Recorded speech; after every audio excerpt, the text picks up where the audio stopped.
Last day outpouring അന്ത്യകാലത്തുള്ള പകരപ്പെടൽ is not for some special people. അത് ചില പ്രത്യേക ആളുകൾക്കുള്ളതല്ല. അവൻ പ്രവാചകനല്ലോ.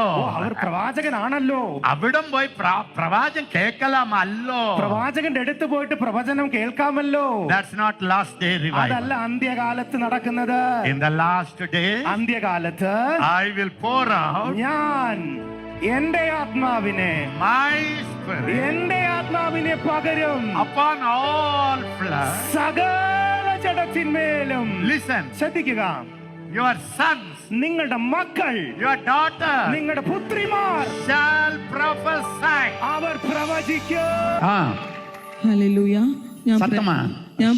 ഞാൻ പ്രേയറിന് എൻ്റെ തലേ ദിവസം വലിയൊരു പ്രശ്നമായിട്ട് ഒരു സഹോദരി എൻ്റെ വീട്ടിൽ കടന്നു വന്ന് അവർ സൂയിസൈഡ് ചെയ്യുമെന്നൊക്കെ പറഞ്ഞു വന്നെങ്കിൽ ഞാൻ എന്നാൽ കഴിയുന്ന രീതിയിൽ ഞാൻ അവരെ ആശ്വസിച്ച് പറഞ്ഞു വിട്ടു. അവരുടെ പ്രശ്നത്തിന് പരിഹാരമുണ്ടായോ എന്ന് എനിക്കറിയില്ല. ഈ സിസ്റ്റർ ആ വിഷയം എന്നോട് പറയുകയുണ്ടായി. പിന്നെ ചെറിയ ഭാരങ്ങൾ എൻ്റെ ജീവിതത്തിലുണ്ട്. അതും സഹോദരിക്ക് ദൈവം വെളിപ്പെടുത്തി. പറഞ്ഞതെല്ലാം കറക്റ്റായിരുന്നു.